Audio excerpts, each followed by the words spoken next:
नमस्कार मित्रांनो, माझे नाव रोहन आहे. माझा मोठा भाऊ अमित लग्न करून थोड्या दिवसांनी कामानिमित्त परदेशात गेला. इथे वहिनी आणि मी घरात एकटे असू.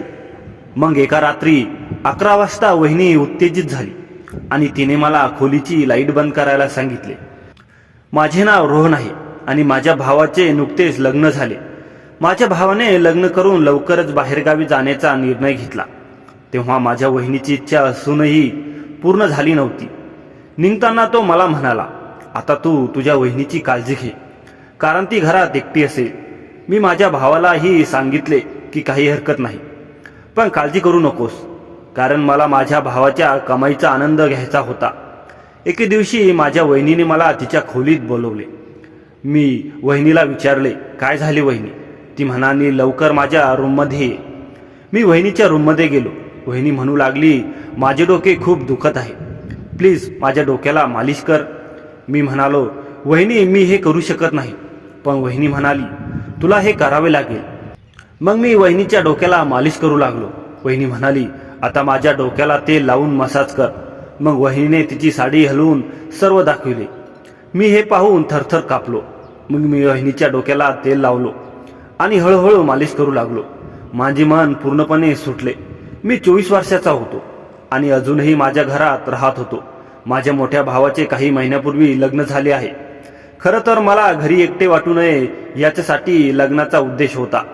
भाऊ अनेकदा दूर असायचा, त्याला कामानिमित्त बाहेरगावी जावे लागायचे. म्हणून मी घरी कोणाची तरी संगत असावी आणि मी एकटा राहू नये म्हणून त्याने लवकर लग्न केले.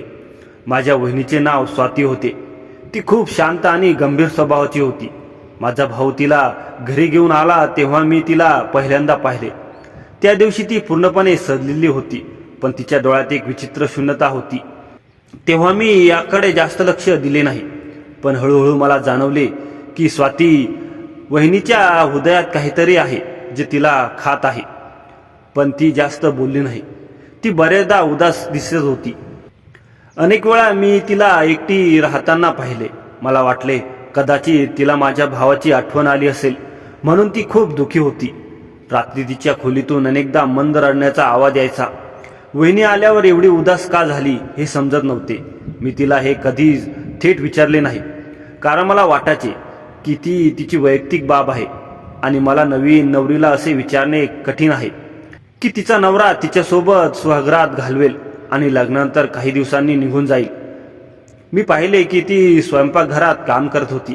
मी हळू तिच्या जवळ गेलो आणि तिला विचारले, वहिनी तू नेहमी इतकी उदास का असते? मला माहीत आहे की तुला माझ्या भावाशिवाय त्रास होत असेल, पण तू माझ्याशी काही बोलायचे असेल तर मी ऐकायला तयार आहे. तिने क्षणभर माझ्याकडे पाहिले आणि मान माझ्या खांद्यावर टेकवली. ती काही वेळ काही बोलली नाही. मग हळूच म्हणाली, तुला समाधान नाही? हे सर्व खूप अवघड आहे. मला वाटले की ती काहीतरी लपवत आहे, काहीतरी जे मी तिला कोणाला सांगू शकत नाही. तिच्या चेहऱ्यावर दुःख आणि एकटेपणाचा खोल भाव स्पष्टपणे दिसत होता. मी तिची अडचण समजून घेण्याचे प्रयत्न करत होतो, पण तिच्या मनात काय चालले आहे हे जाणणे खूप कठीण होते. लग्न झाल्यावर भाऊ माझ्या वहिनीला माझ्या सांभाळी सोडून गेला. तिथे जो स्वतः प्रदेशात होता, आपल्या कामात व्यस्त होता आणि त्याची पत्नी कोणत्या परिस्थितीत राहत होती याची त्याला कदाचित कल्पनाही नव्हती. स्वाती वहिनीसाठी हे खूप अवघड होते. लग्नानंतर तरुणीला एकटे राहणे खूप वेदनादायक असते, पण भावाने कदाचित विचारही केला नसेल की त्याने स्वाती वहिनीला असे एकटे सोडले. काही दिवसांनी एका रात्री मी माझ्या खोलीत बसलो होतो. वहिनीच्या खोलीतून पुन्हा तेच मंद रडण्याचा आवाज येत होता. यावेळी मी स्वतःला रोखू शकलो नाही. मी दरवाजा ठोठावला आणि वहिनीला आत येण्याची परवानगी मागितली. तिने दार उघडले आणि मी आत गेलो. ती अश्रूंनी भिजलेली दिसली होती. तिच्या डोळ्यात पाणी होते. मी तिला विचारले, वहिनी तू ठीक आहेस ना? तुला काही बोलायचे आहे का? तिने थोडा वेळ माझ्याकडे पाहिले आणि मग रडू सांगितले, मला माहीत आहे की तुझ्यासाठी याचा अर्थ काय आहे, पण तुम्ही कधी विचार केला आहे का की मी इथे कोणत्या परिस्थितीत राहते? मी कधी विचारही केला नव्हता की माझ्या लग्नानंतर माझा नवरा माझ्यासोबत स्वगृहात घालून परदेशात मला एकटी सोडून निघून जाईल. मी ते एकटे आहे. मी तिचे लक्षपूर्वक ऐकले. तिला खरोखरच खूप एकटे वाटत होते. मी म्हणालो, मला माहीत आहे की तू सध्या कोणत्या परिस्थितीतून जात आहे, पण तू एकटी नाहीस, मी इथे आहे आणि तू माझ्याशी काहीही बोलू शकतीस. स्वाती वहिनीने हलकेसे स्मित केले, पण तिची वेदना तिच्या चेहऱ्यावर स्पष्ट दिसत होती. मला वाटले की आता तिला तिच्या जवळच्या व्यक्तीची गरज आहे, जो तिच्या वेदना समजून घेईल आणि तिला आधार देईल. भावानी वहिनीला एका जबाबदारी म्हणून माझ्यावर सोडले होते, पण ती देखील एक माणूस आहे जिला प्रेम, काळजी आणि आपुलकीची गरज आहे, हे तो विसरला होता. असे दिवस जात होते आणि मी स्वाती वहिनीबरोबर जास्त वेळ घालवण्याचे प्रयत्न करत राहिलो. मला तिचा एकटेपणा समजू लागला आणि तिने या दुःखातून बाहेर यावे असे मला वाटू लागले. कधी कधी आम्ही दोघे बसून चहा घ्यायचो आणि छोट्या छोट्या गोष्टींवर गप्पा मारायचो. हळूहळू आमचे चांगले नाते निर्माण होऊ लागले. ती माझ्याशी मनापासून बोलू लागली आणि मी तिचे बोलणे ऐकू लागलो. पण तिच्या आतले दुःख अजूनही होते. तिच्या आयुष्यातील अपूर्ण इच्छा ज्या तिने कधीच पूर्ण केल्या नाहीत, त्यामुळे ती त्रस्त होती. एका रात्री मी माझ्या खोलीत झोपलो होतो, तेव्हा वहिनी मला बोलू लागली. मी विचार करत होतो की यावेळी वहिनी माझ्याबरोबर काय काम करू शकते. असा विचार करून मी पटकन वहिनीच्या खोलीत गेलो, कारण नीटनेटक्या भावाने सगळी जबाबदारी माझ्यावर टाकली होती. माझ्यानंतर घरच्या गरजा पूर्ण कर आणि तुझ्या वहिनीचे खऱ्या मनाने सेवा कर, असे तो म्हणाला होता. कारण मी माझ्या भावाच्या पैशांचा आनंद घ्यायचो, त्यामुळे माझ्या वहिनीने माझ्या भावांकडे तक्रार करावी असे मला वाटत नव्हते. रात्री 12 वाजले होते जेव्हा वहिनीने मला तिच्या रूममध्ये बोलवले. मी काही महत्त्वाचे काम असेल असा विचार करून गेलो, पण तिथे गेल्यावर मला आश्चर्य वाटले, कारण ती स्वतः बेडवर पडली होती. मी घाबरलो आणि दारात थांबलो. मी वहिनीला विचारले, वहिनी, तुला माझ्याकडे काय काम आहे? माझा आवाज ऐकून ती उठली. मला वाटले ती नेहमीप्रमाणे तिच्या दुपट्ट्याने स्वतःला झाकून घेईन, कारण ती दिवसभर सोबत असे. पण तिने असे काही केले नाही. मी तिला असे कधी पाहिले नव्हते. पण माझा आवाज ऐकून ती म्हणाली, रोहन आते, मला तुझ्याशी काही महत्त्वाचे काम आहे. वहिनी अजूनही तशी पडून होती. मी रूममध्ये गेलो, पण माझे डोळे खाली होते आणि मला लाज वाटली होती. मी माझ्या वहिनीला असे प्रथमच पाहिले. माझ्या निस्तेज डोळ्यांमध्ये पाहून ती म्हणाली, रोहन, लाजल्यासारखे काय नाही. या घरात एकमेकांचा आदर द्यायला लागतो. रोहन, लाजल्यासारखे काही नाही. या घरात एकमेकांचा आदर द्यावा लागतो. माझे पती परदेशात राहतात, पण तू इथे नेहमी राहतोस, तर तू माझी काळजी घे. कठीण प्रसंगी तू मला साथ देशील या विचाराने मी तुला फोन केला. माझ्या वहिनीचे म्हणणे ऐकून मी स्तब्ध झालो. तिचे डोळे माझ्याकडे अपेक्षेने पाहत होते. तर माझ्या मनात विचारांचा वादळ मेळावा सुरू झाला. ती मला म्हणाली, माझे खूप डोके दुखत आहे, मला मसाज करशील का? तुझ्या भावाने सांगितले की तू खूप चांगला मसाज करतोस. मला हसू आले, पण ते हसू थांबवतानाच माझा चेहरा पांढरा फटकून गेला. भाऊ माझ्याकडे मसाज करून घ्यायचा, तो वेगळा, पण वहिनी, मी मनातल्या मनात गोंधळून गेलो. तिच्याकडे पाहून मला जाणवले की ती अगदी निरागसतेपणे मागते आहे, पण तिच्या आवाजात एक विलक्षण हुकुमशाही होती. ती फक्त वहिनी नव्हती, तर माझ्या भावाची पत्नी होती. तिच्या स्पर्शाची कल्पना येताच माझा हात थरथर कापू लागला. मी उठून जाण्याचा प्रयत्न केला, पण तिने हात पकडला. कुठे जाणार? तू इथे राहतोस माझ्या दवाखान्यात. तुझा भाऊ नसताना तूच माझा आधार आहेस ना. तिचे बोलणे ऐकून मला थंड घाम फुटला. तिने माझा हात आपल्या डोक्यावर ठेवला. तिचे केस गालावर पडले आणि तिचा इत्राचा सुगंध माझ्या भोवती पसरला. माझी नाडी वेगाने धडधडू लागली. मी डोळे मिटून विचार करू लागलो की ही कशी वहिनी आहे जी मेहुण्याकडून मसाज करून घेत आहे आणि तिला लाज नाही वाटत का? तिने हळूच कानात सांगितले, घाबरू नको, तू फक्त मसाज कर. कुणालाही काही वेगळं वाटलं तर मी सांभाळेन. वहिनीने ड्रेसिंग टेबलवर ठेवलेली तेलाची बाटली दाखवली आणि म्हणाली, माझ्या डोक्याला मालिश करायला तर तू खूप छान होईल. हे सांगताना तिच्या डोळ्यात ओलावा आला. मला वाटले की कदाचित तिला खूप वेदना होत असतील, पण मी माझ्या वहिनीला नकार देऊ शकलो नाही. मी तेल उचलले आणि तिच्या बेडजवळ बसलो. मग तिच्या डोक्याला तेल लावून मसाज करायला सुरुवात केली. मी माझे डोळे मिटले होते आणि स्वतःला कोणत्याही प्रकारची भावना येऊ देत नव्हतो. तिच्या डोक्याला तेल लावताना माझे हात थरथरत होते. आजपर्यंत मी माझ्या वहिनीला खूप मदत केली होती, पण तिने मला अशी विनंती कधीच केली नव्हती. मी तिला तेल लावत राहिलो. तसा वहिनीचा विचित्र आवाज खोलीत घुमू लागला. तिला दिलासा मिळाल्यासारखे वाटले होते. मी पुन्हा तिच्याकडे पाहिले नाही आणि तिच्या चेहऱ्याकडे पाहिले नाही. मला लाज वाटत होती आणि तिथून निघून जावंसे वाटत होते. पण मी असे होतो की जर मी माझ्या वहिनीला नकार दिला असता आणि माझ्या भावाला हे कळले असते तर तो माझ्यावर रागावला असता आणि माझा खर्च थांबवला असता. वहिनीचा हेतू असा होता की तिने कधीही काहीही नाकारले नाही. मी बिनादिक्क तिच्याकडे पैसे मागायचो आणि ती मला कोणतेही प्रश्न न विचारता पैसे द्यायची. मी बराच वेळ मालिश करत राहिलो आणि तिचे आवाज खोलीत गुंजत राहिले. नंतर कदाचित तिचा आवाज बंद झाला. ती झोपली गेली असावी. मग मी उठलो आणि माझ्या खोलीत गेलो.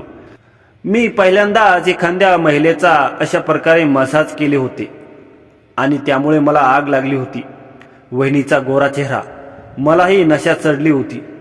ती माझ्या भावाची बायको आहे हे आठवले. मला वाटले की आता मी तिच्या खोलीत जाणार नाही. दुसऱ्या दिवशी सकाळी वहिनी पूर्णपणे चपात्या बनवत होती. मग मी पुढे जाऊन चपाती घेतली. ती मला म्हणाली, रोहन, तू माझ्या डोकेदुखी बरी केलीस. मला तुझे आभार मानायचे आहे. तिचे बोलणे ऐकून मला लाज वाटली. मी म्हणालो, खरं तर वहिनी, तू दिवसभर घरी काम करतेस त्यामुळे तू खूप थकतेस. तुझ्या कामात मदत करण्याचा प्रयत्न करेन किंवा तू नोकर ठेवू शकतेस. माझे ऐकून वहिनी म्हणू लागली, नवरा येईपर्यंत माझ्या हृदयाचे ठोके कमी होणार नाही. त्या दिवशी माझ्या हृदयाचे ठोके कमी होतील. मला तिचे बोलणे समजले नाही. असे बोलून ती स्वयंपाकघरात गेली. उशीर झाला म्हणून मी माझ्या कामासाठी बाहेर निघालो. दिवसभर वहिनी माझ्या मनात भटकत राहिली. दुपारी घरी आलो तेव्हा माझी बहीण पण आली होती. मला वाटले की काहीतरी संधी शोधून वहिनीच्या मसाजाबद्दल सांगावे, पण दोघेही इतक्या व्यस्त होत्या की त्यांना माझ्यासाठी वेळ मिळाला नाही. काही वेळाने माझी बहीण तिचा नवरा कामासाठी येतोय असे सांगून निघून गेली. थोडा वेळ विश्रांती घेऊन मी बाहेर आलो. खोलीत पाहिले तर वहिनी कपडे धुत होती. अगदी कसोशीने कपडे धुतल्यामुळे ती घामाने भिजलेली होती. मी बादली उचलली आणि वॉशरूममध्ये गेलो आणि तिला आधार देत मी देखील कपडे धुतले.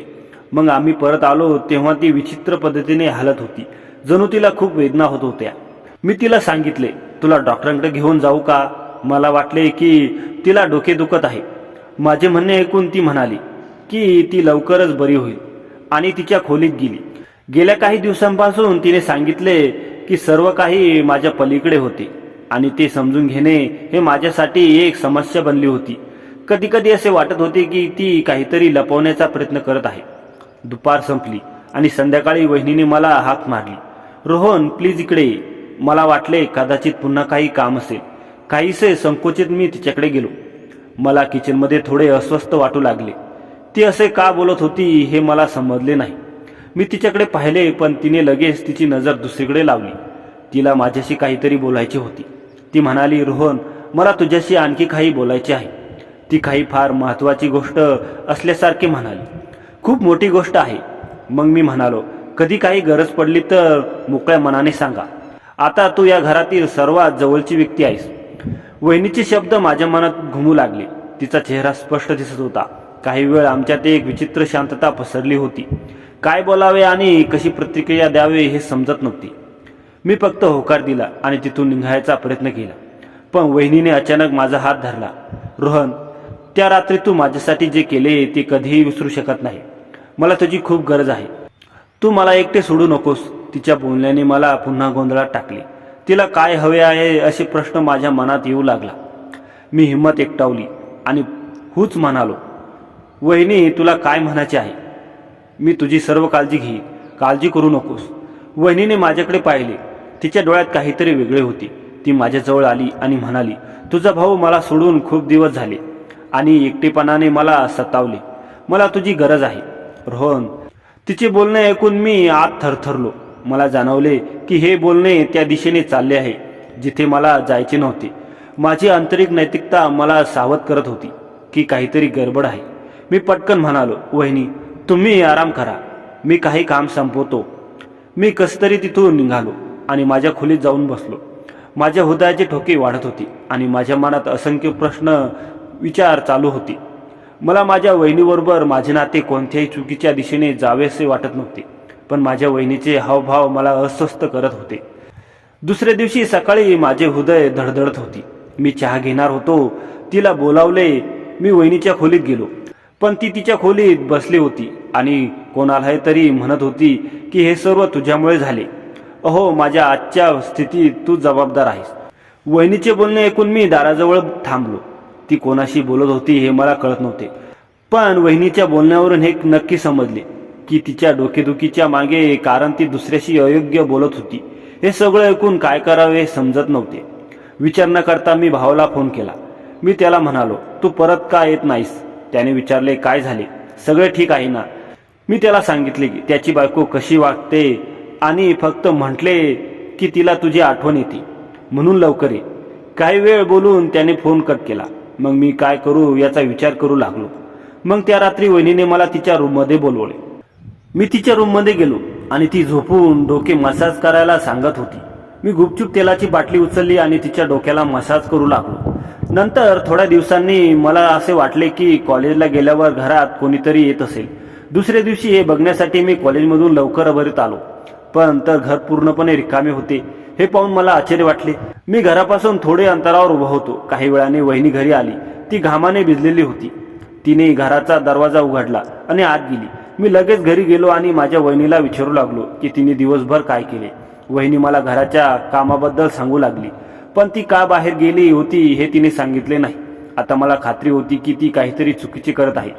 दिवसभर अशा अवस्थेमध्ये घालवणे कठीण होते. मग रात्री वहिनीने मला तिच्या खोलीत बोलवले. मला माहीत होते की तिला मसाज हवा आहे, पण माझे मन हे मान्य करत नव्हते. तिचे डोके दुखत आहे हे खरे होते आणि तिचा आवाज ऐकून मी तिच्या खोलीत गेलो. मी तेलाची बाटली उचलली, मग मालिश करू लागलो, पण ती माझ्याशी असे काहीतरी बोलली. त्यामुळे मला आश्चर्य वाटले. ती म्हणाली, आधी लाईट बंद कर. ही पहिलीच वेळ होती जेव्हा तिने मला लाईट बंद करायला सांगितले. मी विचारले लाईट बंद का करावी, पण ती माझ्याकडे रागाने पाहू लागली. वारंवार तिच्या सांगण्यावरून मी लाईट बंद केली आणि मसाजसाठी तयार झालो. मी तिच्या जवळ बसलो तेव्हा तिने माझा हात धरला. तिच्या या कृतीने मला आश्चर्य वाटले. ती तिची मर्यादा ओलांडते याचा मला राग आला. मी रागाने म्हणालो, काय करतेस?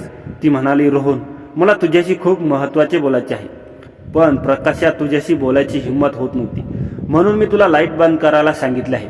मला वहिनीच्या आवाजात काहीतरी वेगळे जाणवत होते. त्यानंतर तिने माझा हात धरला आणि बोलायला सुरुवात केली. तिचे शब्द ऐकून माझे हात तिच्या डोक्यावरच थांबले. खोलीत शांतता पसरली. फक्त आमच्या श्वासांचा आवाज. वहिनीने डोळे उघडले आणि थेट माझ्याकडे पाहिले. तिच्या डोळ्यात अश्रू होती, पण तिच्या नजरेत एक वेगळीच ठिणगी होती. मला मुलांची खूप आवड आहे, ती कुजबुजली, पण तुझा भाऊ, त्याच्या मनात माझ्यासाठी कधी प्रेम नव्हते.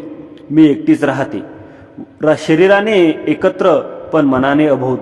तिचे बोलणे ऐकून माझ्या छातीत कुठेतरी दुखू लागले. ती जवळ होती, तिचा सुगंध माझ्या भोवती, तिची ऊब माझ्या बोटांना. ती म्हणाली, मग तू आलास. तुझ्या हातांच्या स्पर्शाने मला जगण्याची आशा मिळाली. तू फक्त मसाज करायचास, पण तुझ्या स्पर्शाने प्रेम होते. मी मनातल्या मनात तुझी झाले. तू पैसे मागितलेस तेव्हा मी दिले, कारण तुझ्यासाठी सगळं काही द्यायला मी तयार होते. माझा गळा कोरडा झाला. ती थोडी मोठी होती हे खरे होते, पण तिच्या डोळ्यातील प्रेम पाहून मला माझी लहान मुलगी मागण्याची लाज वाटू लागली. ती पुढे म्हणाली, तू मला लग्नासाठी नकार दिलास. तेव्हा मी रातभर रडले, पण माझे मन म्हणाले, त्याच्या आयुष्यात दुसरी कोणी आली तरी चालेल, पण तो सुखी हवा. तिने हळुवारपणे माझा हात घेतला आणि आपल्या गालाशी लावला. तिचे गाल कोरडे पडले होते, पण तिचे हात थरथरत होते. आज तुझा भाऊ दुसऱ्या लग्नासाठी गेला, तो परत येणार नाही. मी सत्य सांगायचे ठरवले. मला लाज वाटते, पण तुला हे सत्य कधी ना कधी कळणारच होते. तिचे बोलणे ऐकून माझा श्वास रुंदावला. खोलीतील हवाच बदलली होती. मी हळूच तिची हनुवटी वर करून तिच्या डोळ्यात पाहिले. माझे हात तिच्या गालावर सरकले. तिचे डोळे मिटले आणि तिच्या ओठावर हलके हास्य आले. माझे हृदय वेगाने धडधडले. तिच्या अंगातील ऊब माझ्या बोटातून रक्तात उतरली होती. मी तिच्या जवळ गेलो. तिने हळूच माझे बोटे आपल्या ओठांना स्पर्श केले. तिचे ओठ थंडगार पण मधुर होते. तू मला सोडून जाशील का? ती विचारू लागली. मी तिला उत्तर दिले नाही, फक्त तिच्या डोळ्यात पाहत राहिलो. तिच्या केसांमधील कंगोरे माझ्या बोटात अडकले होते. खोलीत फक्त दीपकाची ज्योत हलकी होती, तसेच आमचे आत एकमेकांना शोधत होते. ती हळूच माझ्या खांद्यावर डोके ठेवून म्हणाली, हा क्षण माझ्या आयुष्यातील सर्वात सुंदर क्षण आहे. मी तिचा हात घट्ट पकडला. तिच्या डोळ्यातील अश्रू पुसताना माझे हात थरथरले. तिने माझ्याकडे पाहिले आणि विचारले, तू माझ्यावर प्रेम करतोस का? तिच्या प्रश्नाने वातावरण प्रेमाची ऊब पसरली. मी तिच्या कपाळावर हलके ओठ टेकवले. तिने डोळे मिटले आणि तिच्या ओठांवर विजय हास्य आले. हा क्षण रोमॅन्टिक होता, पण त्यातून एक नवीन गुंतागुंती निर्माण झाली होती. आता मला निर्णय घ्यायचा होता. प्रेमाची वाट निवडायची होती की समाजाच्या बेण्यात राहायचे. तिच्या गळ्यातील मंगळसूत्र चमकले, पण तिच्या नजरेत फक्त मी होतो. तिने हळूच माझा हात आपल्या हृदयाशी लावला. तिचे हृदय वेगाने धडधडत होते. माझे हात तिच्या डोक्यावरून तिच्या पाठीवर सरकले. तिने एक हलकीशी कुजबुज केली. मला सोबत नाही. मी तिला मिठीत घेतले. तिचा श्वास माझ्या गळ्यात जाणवत होता. बाहेर पाऊस सुरू झाला होता. पावसांचे सरी आणि तिचे हलकेसे हसू यामध्ये मी हरून गेलो. ती माझ्याकडे पाहून म्हणाली, आजपासून मी फक्त तुझीच वहिनी राहणार नाही, मी तुझी प्रेयसी आहे. तिचे बोलणे ऐकून माझ्या मनात प्रेमाची ऊब आणि भीतीची थंडगार लाट दोन्ही एकाच वेळी उसळली. मी तिच्या डोळ्यात पाहत पुढच्या क्षणी वाट पाहू लागलो. असे म्हणत वहिनी रडू लागली. सुदैवाने वहिनीने खोलीची लाईट बंद केली होती. माझा भाऊ खूप वाईट वागला होता याची मला खूप वाईट वाटली. तिच्याबरोबर खूप वाईट गोष्टी घडल्या होत्या आणि आता तो पण तिला सोडून गेला होता. बरेच दिवसांनी वहिनी म्हणाली, मी माझे संपूर्ण आयुष्य या घरात शांतपणे घालवेन आणि तुझ्या घराची पण काळजी घेईन. फक्त तू मला आणि हे घर सोडून जाऊ नकोस. मग वहिनी म्हणाली, मला भीती वाटते की एक दिवस तू मला या घरातून हाकलून देशील. मी माझ्या वहिनीला सांगितले की असे कधीच होणार नाही. मी तुला कुठेही जाऊ देणार नाही. तुझ्याप्रमाणे हे घर कोणीही सांभाळू शकत नाही. पण एकटी का जगायची? माझ्या भावापासून घटस्फोट घे आणि माझ्याशी लग्न कर. मी जे बोललो ते ऐकून वहिनी चकित झाली. मी उठलो आणि रूमची लाईट लावली आणि म्हणालो, तुलाही शरीर सुखाची आनंद घ्यायचा अधिकार आहे. माझे शिक्षण पूर्ण होणार आहे आणि मला लवकरच नोकरी मिळेल. तोपर्यंत तू घटस्फोट घे आणि मग नंतर मी लवकर तुझ्याशी लग्न करून नवीन आयुष्य सुरू करेन. तुझ्या आई वडिलांना सत्य कळेल आणि ते नकार देणार नाही. मग वहिनी म्हणाली, अरे पण मी वयाने खूप मोठी आहे, लोक काय म्हणतील? मी म्हणालो, या जगाने आम्हाला काय दिले आहे आणि काय नाही याचा विचार करू नकोस. मी वहिनीच्या आईला फोन केला आणि माझ्या भावाची सगळी हकीकत सांगितली आणि माझे लग्न वहिनीबरोबर करण्याचा प्रस्ताव ठेवला. त्यांनी हा लग्नाचा प्रस्ताव स्वीकारला आणि आमचे लग्न लावून दिले. आता आम्ही खूप आनंदित आहोत. मी वयाने थोडा लहान होतो, पण स्वातीला शरीर सुख देण्यास मी कुठेही कमी पडलो नाही. आम्ही रात्री सुंदर चित्रे पाहतो आणि आनंद घेतो.